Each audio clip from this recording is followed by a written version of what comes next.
네, 오늘 말씀 우리 함께 살펴보겠습니다. 오늘 말씀 사도행전 2장 14절에서 42절 말씀까지입니다. 네, 제가 말씀을 봉독하도록 하겠습니다. 베드로가 11사도와 함께 서서 소리를 높여 이르되 유대인들과 예루살렘에 사는 모든 사람들아, 이 일을 너희로 알게 할 것이니 내 말에 귀를 기울이라. 때가 제3시니 너희 생각과 같이 이 사람들이 취한 것이 아니라 이는 곧 선지자 요엘을 통하여 말씀하신 것이니 일렀으되 하나님이 말씀하시기를 말세에 내가 내 영을 모든 육체에 부어주리니 너희의 자녀들은 예언할 것이요 너희의 젊은이들은 환상을 보고 너희의 늙은이들은 꿈을 꾸리라. 그때 내가 내 영을 내 남종과 여종들에게 부어주리니 그들이 예언할 것이요 또 내가 위로 하늘에서는 기사를 아래로 땅에서는 징조를 베풀리니 곧 피와 불과 연기로다. 주의 크고 영화로운 날이 이르기 전에 해가 변하여 어두워지고 달이 변하여 피가 되리라. 누구든지 주의 이름을 부르는 자는 구원을 받으리라 하였느니라. 이스라엘 사람들아, 이 말을 들으라. 너희도 아는 바와 같이 하나님께서 나사렛 예수로 큰 권능과 기사와 표적을 너희 가운데서 베푸사 너희 앞에서 그를 증언하셨느니라. 그가 하나님께서 정하신 뜻과 미리 아신 대로 내준 바 되었거늘 너희가 법 없는 자들의 손을 빌려 못 박아 죽였으나 하나님께서 그를 사망의 고통에서 풀어 살리셨으니 이는 그가 사망에 매여 있을 수 없었음이라. 다윗이 그를 가리켜 이르되 내가 항상 내 앞에 계신 줄을 배웠으며 나로 요동하지 않게 하기 위하여 그가 내 우편에 계시도다. 그러므로 내 마음이 기뻐하였고 내 혀도 즐거워하였으며 육체도 희망에 거하리니 이는 내 영혼을 음부에 버리지 아니하시며 주의 거룩한 자로 썩음을 당하지 않게 하실 것이미로다.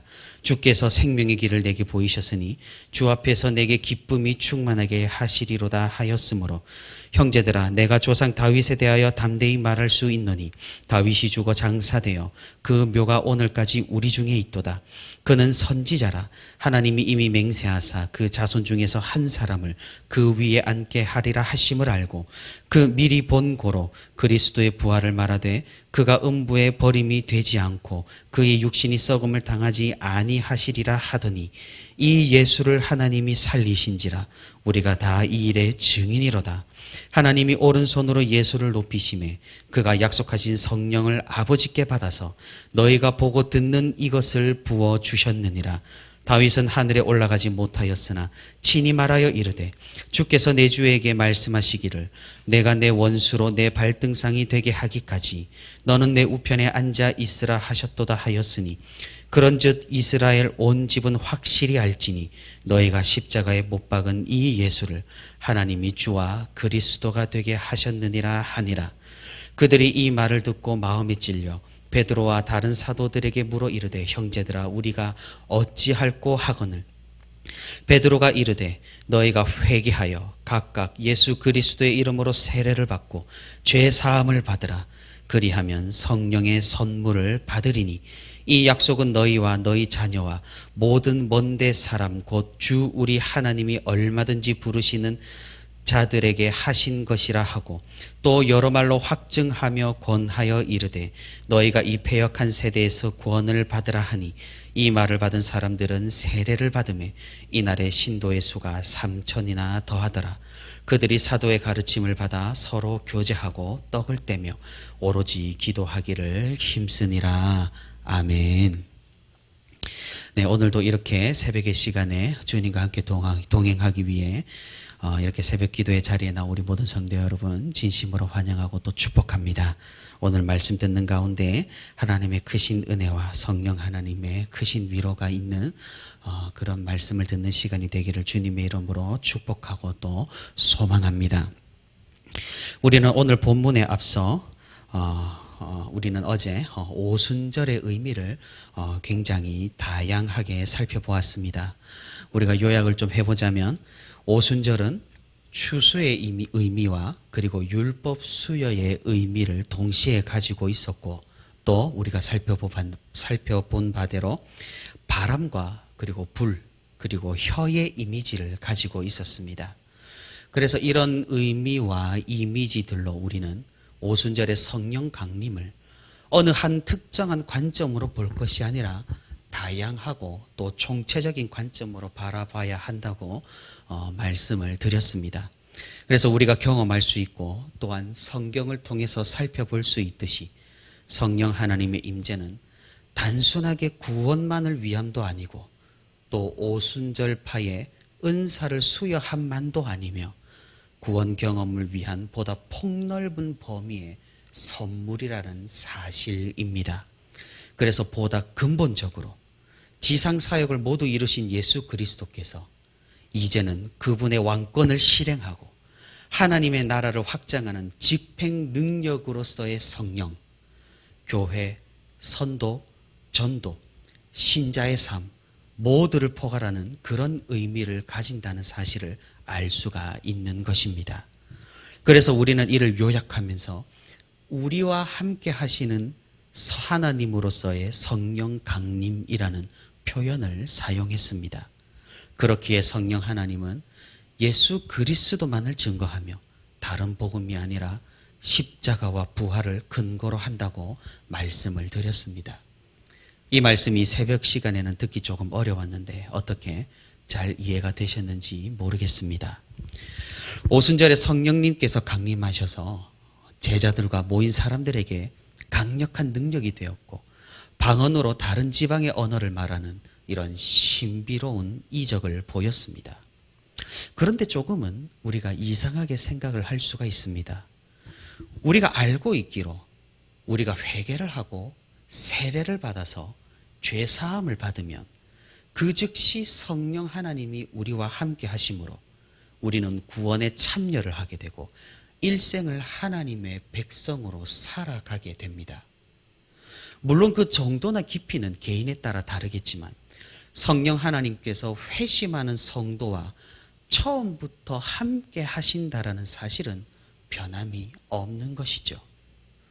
그런데 우리가 이 오늘 사도행전 본문들을 살펴보면 그렇지 않을 수도 있겠다라는 사실을 발견하게 됩니다. 왜냐하면 오순절 성령 강림이 굉장히 특이한 사건이기 때문입니다. 오순절에서야 만약에 성령 하나님께서 이 땅에 임하셨다면 그럼 제자들과 예수님을 일찍이 믿은 120명에 모인 사람들은 구원을 받지 못한 상태였을까요? 예수님과 함께한 그 3년의 시간 동안에도 예수님을 믿었음에도 불구하고 구원을 받지 못하고 성령님이 아직 오순절이 되지 않았기 때문에 아직 그들과 함께 계시지 않아 하나님의 백성이 아니었던 걸까요? 그렇지는 않습니다. 예수님께서도 말씀하셨고 우리도 잘 알다시피 이 제자들과 예수님을 따르는 사람들은 예수님으로 인해서 이미 구원을 받은 상태였습니다. 이 말인즉슨 곧 성령님께서는 오순절 전에도 이미 그들 마음 가운데 함께 하셨다라는 말씀입니다. 아니 그러면 오순절에 임하신 성령 하나님은 그럼 대체 무엇인가요? 정말 오순절 학파의 말대로 어떤 그런 2차적이고 은사적인 축복으로 선교를 위한 능력으로서 성령님이 이때 내려오신 걸까요? 우리는 조금은 구분을 할 필요가 있습니다. 요한복음을 보면 예수님께서 지상사역을 마치시고 하늘로 승천하신 후에 보내시는 성령님을 조금은 다르고 특별하게 부르는 것을 우리가 볼 수 있습니다. 무엇입니까? 보혜사 성령님입니다. 그 이전에 구약이나 그 이전에 예수님께서 승천하시기 전에 성령 하나님을 지칭하는 것은 그냥 성령님이었습니다. 다시 말해 예수님의 지상사역이 마무리가 되어 이 세상의 왕이 되시고 이 세상의 구원자가 되신 예수 그리스도께서 성령의 전권을 가지게 된 것입니다. 다른 말로 브랜드 파워가 된 것이죠. 이전에도 물론 성령님은 역사하셨고 활동을 하셨습니다.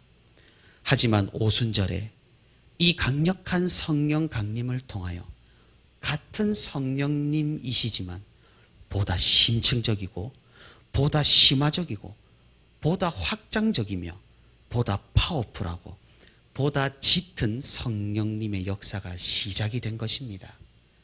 그래서 정도의 차이가 생긴 것이지 새로운 성령이나 그때 성령님이 그제서야 임한 것이 아니라는 사실입니다. 그러니 오순절에 일어난 성령 강림의 사건은 아주 특별한 구원 역사인 겁니다. 일반적으로 신자들의 구원에 적용되는 역사가 아니라 성경 역사적으로 예수님의 제자들이 경험한 독특한 구원사 중 하나라는 사실입니다. 그래서 우리가 이렇게 이해를 한다면 오순절의 성령 강림을 오해 없이 잘 알 수 있을 것입니다. 그럼 일반 신자들에게 적용되는 성령님의 역사는 무엇일까요? 이를 오늘 본문에서 베드로가 아주 잘 설명을 해주고 있습니다. 우리가 오늘 살펴본 본문 거의 마지막 38절을 보시면은 너희가 회개하여 예수 그리스도의 이름으로 세례를 받고 죄사함을 받으라. 그러면 성령의 선물을 받는다라고 말합니다. 이것이 바로 일반적인 구원의 경험으로서의 성령의 선물입니다. 회개하여 세례를 받고 죄사함을 얻으면 성령님이 함께 하신다.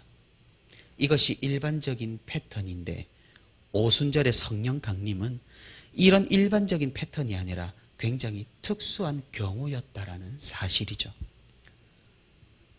우리 성도 여러분께서 잘 이해가 되셨는지 모르겠습니다. 우리가 이에 대해서는 다음에 한 번 더 자세히 살펴볼 기회가 있을 것으로 생각을 합니다. 아무튼 오순절에 이렇게 성령님께서 특별한 경우로 강림을 하시고 굉장히 특이한 일이 벌어졌습니다. 자기가 알 수 없는 말, 다른 지방의 언어로 계속해서 복음을 증언하는 것을 다른 유대인들이 듣고 놀란 일이었죠. 사람들은 제자들과 모인 사람들에게 임한 이 비범한 능력과 이 이상한 이적을 보고 크게 놀랐습니다. 그래서 2장 12절과 13절에서 사람들은 크게 당황을 하기도 했고 어떤 사람들은 조롱하면서 이 사람들이 술에 취했다고 이렇게 조롱을 하기도 했습니다. 이런 상황에서 성령님이 함께하는 제자들이 일어나 복음을 외치기 시작합니다. 그 중에 베드로가 앞장서서 복음을 전합니다. 우리가 이미 본문을 읽어봤듯이 또 전에도 사도를 뽑을 때 베드로의 연설을 살펴봤듯이 이 베드로가 전하는 복음의 내용은 굉장히 놀랍습니다. 성경을 방대하게 인용하고 여기에서도요. 정확하게 예수 그리스도께서 행하신 사역을 설명하면서 복음을 잘 풀어내고 있습니다. 우리가 이 시간에 베드로의 설교를 하나하나 분석을 해보면 좋겠지만 시간상 또는 새벽의 시간이라는 점을 고려하여 대략적으로 살펴보도록 하겠습니다. 베드로는 먼저 자신들이 보인 기적, 사람들이 본 기이한 이런 현상에 대해서 설명함으로써 복음을 전합니다. 어떤 이들의 술에 취했다는 조롱을 가볍게 받아칩니다. 15절에 때가 삼신이 취한 것이 아니라는 말은 지금 시간이 오전 9시 정도인데 아침에 술에 취하는 것이 말이 되느냐고 가볍게 받아칩니다. 그리고 이어서 놀라운 이야기를 합니다. 너희가 보는 이 모든 것은 구약 성경에 이미 말씀하신 우리에게 주시기로 이미 예언이 되어 있는 하나님의 영이 임한 것이라고 말입니다. 베드로는 즉각적으로 요엘 선지자의 예언서를 인용하면서 이를 알려줍니다. 지금 너희가 보는 이 상황은 술에 취한 것이 아니라 구약 성경에 예언된 성령 하나님께서 우리에게 임한 것이라고 말입니다. 그렇게 베드로는 17절부터 21절까지 예언의 말씀을 이어갑니다. 그리고 22절에서 베드로는 이런 예언의 영이 임함이 어떻게 가능하게 되었는가? 다른 지방의 언어를 말하는 이런 이적과 기사가 어떻게 가능한지를 설명을 해줍니다. 무엇입니까? 그것은 나사렛 예수 그리스도께서 메시아로 이 땅에 오셨고 그를 믿음으로 가능한 것이라고 말입니다. 예수 그리스도께서 이 성령을 우리에게 부으셨다라고 말입니다. 그리고 베드로는 이스라엘 백성들의 죄악을 지적합니다. 너희가 이런 예수를 잡아 죽였다고 말입니다. 하지만 하나님께서는 이 예수를 다시 살리셨고 그를 하늘로 높이셨고, 이런 부활도 이미 다윗의 시편에 예언된 말씀이라고 25절부터 35절까지 베드로는 예수님을 증언합니다. 그러니 이 예수님께서 우리가 기다리던 그리스도시고 구약에 예언된 메시아시며 너희가 십자가에서 죽였으나 다시 살아나신 그분이 보내신 예언의 영, 성령 하나님으로 우리가 이 모든 일들을 행하는 것이라며 이렇게 오순절 설교를 마무리합니다.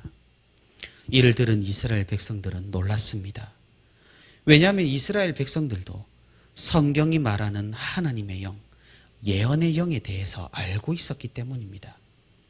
그리고 예수님의 제자들이란 사람들이 이런 이적들과 기적들을 보여주면서 우리가 성령 하나님의 임재를 경험하고 성령을 받았다라고 말하니 믿을 수밖에 없었던 것입니다. 예수님을 알았지만 그를 메시아로 믿지 못했고 그리스도로 알지 못했던 사람들의 마음에 동요가 일어나기 시작했습니다. 크신 하나님의 이 역사 앞에 이들은 회개하지 않을 수 없게 되었습니다. 그래서 37절에 이렇게 반응을 합니다. 우리가 어찌할꼬? 베드로는 이들에게 복음의 길, 구원의 길을 알려줍니다. 그것이 무엇입니까? 아까 전에도 살펴봤듯이 회개하여서 예수 그리스도의 이름으로 세례를 받고 죄사함을 받는 것입니다. 그리하면 예수님께서 성령을 선물로 주시고 그 성령으로 말미암아 복합적이고 다채로운 경험과 단계들을 통해 구원에 이르는 것입니다. 그래서 이날에만 3,000명의 사람이 회개하고 주님 앞으로 돌아왔습니다. 처음에는 120명이었던 교회가 더욱 크게 부흥하는 놀라운 역사가 일어난 것입니다. 사랑하는 성도 여러분, 우리의 시작이 어땠는지 기억을 하십니까? 아니, 우리의 시작이 아니라 우리가 이 베드로의 설교를 듣고 어떤 마음이 들어야 할까요? 사실 오늘 본문에 기록된 설교는 요약이 되고 압축된 설교문입니다. 오늘 본문 40절을 보시면 또 여러 말로 확증하며 권하여 일렀다고 기록을 하고 있습니다. 하지만 오늘 본문에 베드로가 한 이 짧은 설교에 복음의 핵심이 모두 담겨 있는 겁니다. 물론 이스라엘 백성들의 특수한 상황상 마음에 찔림이 온 것은 쉬운 일일 수도 있을 겁니다. 왜냐하면 그들이 예수님을 못 박으라고 소리쳤기 때문입니다. 자신들은 예수님이 메시아가 아님을 확신하며 죽였는데 예수님을 따르는 사람들이 예언의 영을 받은 것으로 보아 크게 놀란 것입니다. 그러니 그들은 자신들이 실수했다라는 사실을 깨닫고 그들 가운데 하나님께서 예비하신 영혼들이 주님께로 돌아오게 된 것입니다. 사랑하는 성도 여러분, 우리의 처음에도 이런 찔림이 있었는지 혹은 지금도 우리에게 이런 마음의 찔림이 있는지를 질문해 봐야 할 것입니다. 이스라엘 백성들만 예수님을 못 박은 것이 아니라 하나님 앞에 죄악을 범한 우리 모두에게 그 책임이 있다라는 사실입니다. 오순절의 역사를 우리가 이렇게 살펴보면서 정말 예수님이 메시아시구나라고 깨달은 이 백성들처럼 우리도 이 말씀을 살펴보며 예수님이 그리스도 되심, 이 세상을 구원하시는 메시아 되심을 분명히 고백할 수 있어야 할 것입니다. 그리고 그 찔림과 그 떨림과 그 두려움으로 우리가 매 순간 하나님 앞에 나아갈 수 있어야 할 것입니다. 우리가 입체적으로 또 사실적으로 이 성경의 말씀들을 살펴보고 묵상할 수 있기를 바랍니다. 이런 일들은 우리와 동떨어진 이야기가 아닙니다. 역사 가운데 일어났었던 이야기고 또한 지금 우리의 눈앞에서도 일어나는 이야기입니다.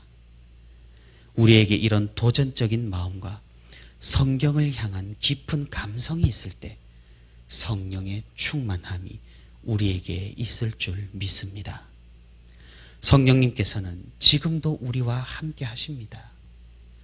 하지만 우리의 죄악과 우리의 매너리즘과 우리의 교만 때문에 성령님께서 근심하고 계시고 있는 것인지도 모르겠습니다. 우리가 처음 믿고 처음 눈물 흘리며 처음 감동하고 감격했던 그때를 생각하며 다시금 오늘 말씀 앞에 겸손히 엎드린다면, 그 역사 앞에 우리가 깊이 젖어든다면 성령 하나님께서는 다시금 우리 가운데 활발히 역사하실 것이고 성령 충만한 축복이 우리에게 있을 것입니다.